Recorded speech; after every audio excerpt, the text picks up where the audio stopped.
About 4,500 years ago, a wonder of the world was built in Egypt, one that continues to amaze people even today, the Great Pyramid of Giza.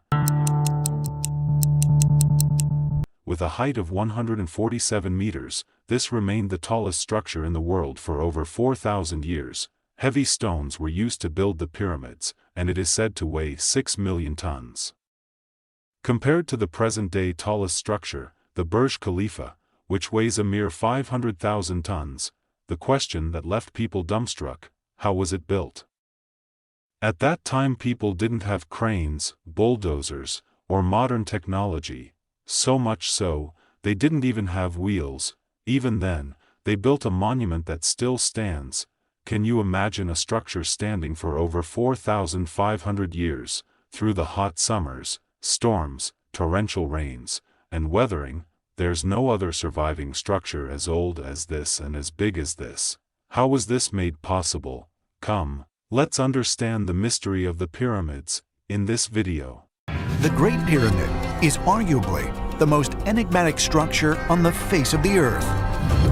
Built around 2500 BC, it is the tallest structure on Earth for more than 3,500 years. Built as gargantuan tombs of shining white limestone, the pyramids were designed to hide dark secrets of the dead. Before starting this video, I would like to recommend you for spending your time watching such informational and educational videos, because there are thousands of ways to waste time on social media, but by watching such videos, you get better understanding of the world and you gain some knowledge. If you want to watch more knowledgeable videos like this one, subscribe to our channel and hit the bell icon for more videos notifications. Thanks. The more we go back in time, the more difficult it gets to figure out sure shot what happened, when, and how. It is estimated that the Great Pyramid of Giza was built in the year 2560 BC by the pharaoh Khufu. The monarchs of ancient Egypt are known as pharaohs. We don't know much about Pharaoh Khufu, except that he was the second monarch of the fourth dynasty of the Old Kingdom of Egypt. His reign is a highly debated topic. However, some historian estimates claim 23 years, some 34 years, and some claim more than 60 years. The pyramid is located on the west bank of the River Nile, and if you see photos or videos of it, you'll see that it isn't the only pyramid. You'd see two other pyramids built on the same site. Of the three, the tallest is the Pyramid of Giza, also known as the Pyramid of Khufu. Smaller than it is the Pyramid of Khafre, the second largest pyramid in Egypt. It is said to have been built by Khufu's son Khafre. The third and the smallest is the Pyramid of Menkaure, said to have been built by Khafre's son. These are the only monuments from the era. In addition to these, are the Great Sphinx, several burial tombs, and smaller pyramids. There are said to be a total of 118 pyramids of varying shapes and sizes. Many of them have been eroded by the weathering. Very few are in good condition. Perhaps the most well-preserved are these three pyramids, especially the Great Pyramid of Giza. What was the reason for building these pyramids? The same reason why several ancient monuments were built. They were built as a tomb. The pharaohs are buried inside the pyramids. Friends, the reason behind it is that the ancient Egyptians believed in the afterlife. They believed that life doesn't end at death.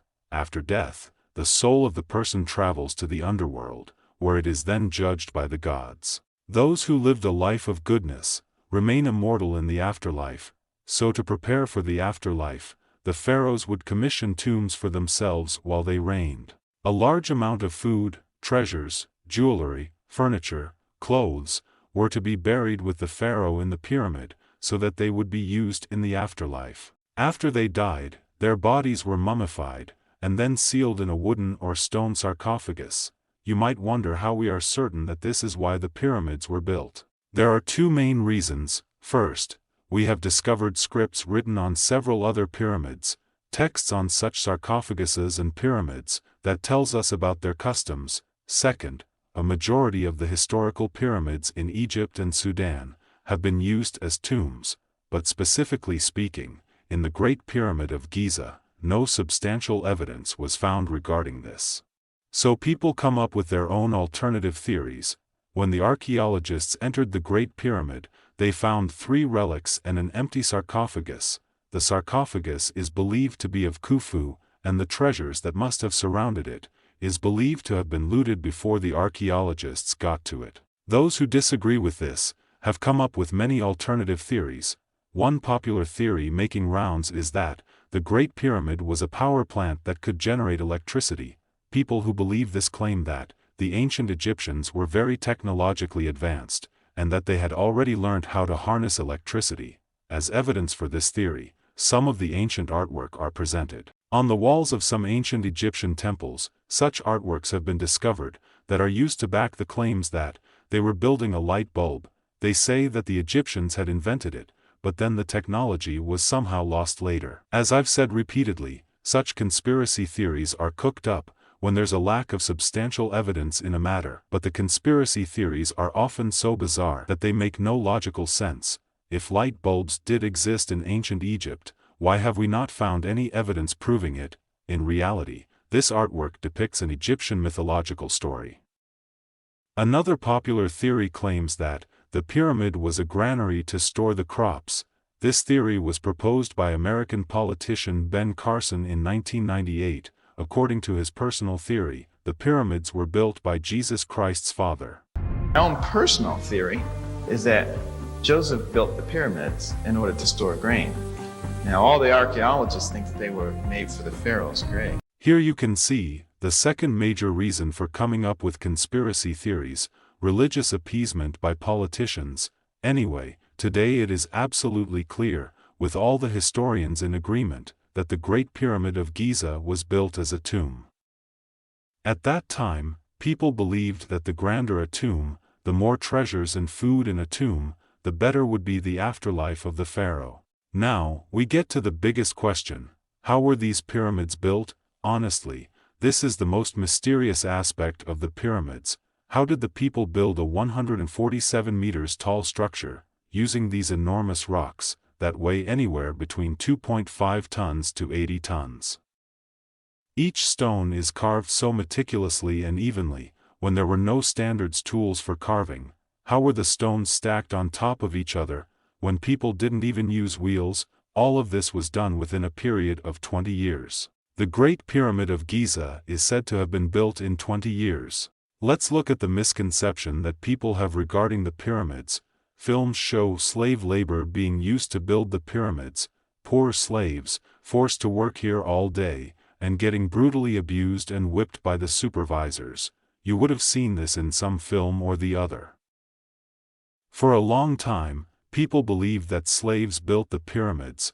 A Greek historian from the 5th century BC, Herodotus, was the first to suggest that slaves built the pyramids, but today we know this to be false. People who built these pyramids were highly skilled laborers. They weren't starved and abused, rather they were given abundant food. They were fed so well that they were stronger and more well-fed than the average Egyptian citizen back then. They dwelled in cities near the construction site. Various communities supported them across the seasons, such as farmers. When the farmers weren't actively engaged in their fields, they would help with the construction in their free time. In a way, the citizens in the kingdom were united for the success of the national project. They were very loyal to their pharaoh. About 20,000 to 30,000 workers were involved in its construction, working 10 hours in a day, to build this Great Pyramid of Giza. As far as the construction material is concerned, about 5.5 million tons of limestone, 8,000 tons of granite, and 500,000 tons of mortar were used. Most of these materials were sourced from the nearby areas. They were brought in from the region of southern Egypt, around 800 kilometers from the site. The question arises, how were these rocks cut? Copper was the most common metal used then. The tools were made of copper. The harder rocks of granite were broken with dolerite. They used some unique methods, such as finding cracks and holes in the rocks, putting in wooden wedges soaked in water in those cracks. When the rocks absorbed the water, the wedges would expand and the rock would break apart. Now, a major question is, how were these stones moved? Back then wheels weren't used in carts. There wasn't a vehicle with wheels that they could load up with the stones and easily pushed it to the site. A plausible theory is that they built rafts that floated on the river, to move the stones from the quarries, and once the stones were at the pyramids, they were stacked on top of each other, using sledges over wet ground. This is an interesting theory discovered recently in a study in 2014. The basis of this theory is this painting, found at the tomb of Jehuti-Hotep. This is a later tomb built around 1900 BC. In this painting, you can see 170 people pulling this statue on a sledge. Ropes were used to pull this heavy statue. If you look closely at the painting, you'd see that a man is pouring water on the sand in front of the statue. At first, archaeologists believed this was a part of the ritual, a tradition perhaps of pouring water before the sledge. When this was tested out by physicist Daniel Bohn and his team, they found that having a certain amount of water in the sand reduces the friction between the ground and the thing being pulled. This is a specific ratio, about 2% to 5% of water into the sand. It makes it easier to pull things on wet sand. Once we understood that stones can be pushed in this way, the next question is, how were the stones stacked on top of each other? How were these heavy stones lifted up without heavy machinery? Normally, a system of pulleys can be used to lift them, but as I told you, wheels, as we know it, didn't exist in Egypt during the 4th dynasty. It existed for pottery only. The answer to this question is that they had built an efficient system of ramps. In 2015, a team of English and French archaeologists uncovered a 4,500-year-old wooden ramp in a quarry. Scholars suggest that a ramp must have been built like this, a straight slope from the ground to the top, to move the stones up the slope. They installed a system of wooden pillars on the sides of the slopes, and then they used the ropes around the pillars to pull up the stones. As you can see in the artwork on the screen, this was suggested by physicist Joseph West in 2014. According to this theory, after completing a level of the pyramid, they would have created a new slope, and to ensure that the angle of the slope wasn't steep, they would have built a long slope. By building a long slope, the tilt of the slope could be reduced. In another theory, it was suggested that they might have used levers to stack the stones on top of each other. Look at how it works in this drawing. Basically, they would need to take a middle point which would be higher, a long pole would be put atop it, with weight on the other side of the pole, and then it would be easier to lift, turn, and place the stone as planned. Scholars believe that a similar system, known as shaduf, existed in Egypt for millenniums. They used the same mechanism to draw water from the river Nile to irrigate their fields. These theories sound fascinating, but the inconsistency arises in the form of construction time. We know that the pyramid was completed within 20 years. If 20,000 people transported each stone like this, a stone needs to be placed every 3 minutes, each day all around the year. It seems quite unlikely that they would have worked so rapidly. This is why this is still a mystery to this day. Both theories sound reasonable, but they do not completely explain what had happened exactly. We do know that the layers at the bottom were placed without mortar, and then mortar was added to the layers on top. That increases the stability of a structure. This is why, throughout thousands of years, the Pyramid of Giza still stands, despite several earthquakes. There's also a mystery regarding the mortar. Though scientists know the chemistry of the mortar used, they have not been able to recreate it. And finally, the last step of the construction was the outermost layer of the pyramid. It was made of fine whitish limestone. It meant that when sunlight fell on it, these pyramids would shine white brilliantly. This was lost over thousands of years.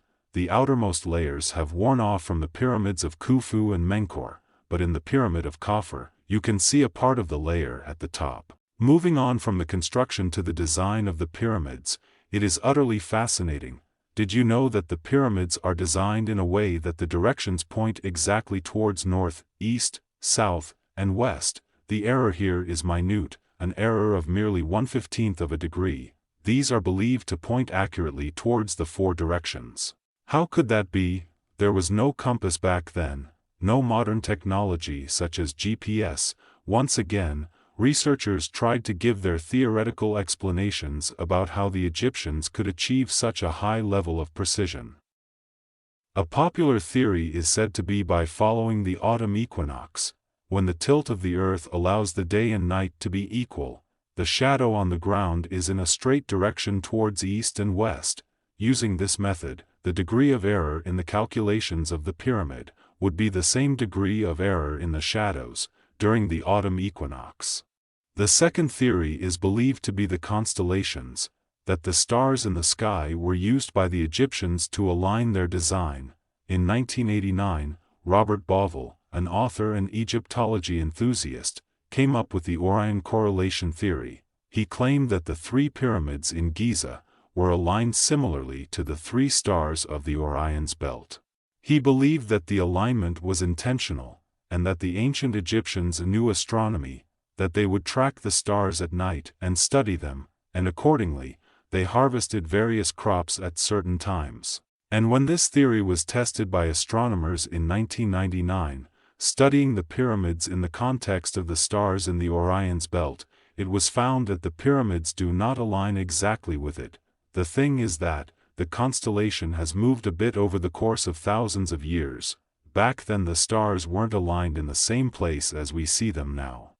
If you take the same thing to the next level, exaggerate it a bit, and you'll have bizarre theories. Some people claim that the pyramids were built by aliens, because they believe it wasn't possible for humans to create this. In my opinion, such theories go against the principle of scientific thinking. This is the shortcut method of somehow coming up with an answer, when we cannot find any. It is better to acknowledge the facts that we know, and then clearly lay out what we do not know, so that the next generation of archaeologists and historians can carry out research on them, and discover the complete solution or explanation about the mysteries. If you liked the video, click here to watch more mystery-related videos, such as on Titanic and the Bermuda Triangle. Let's meet in the next video. Thank you very much.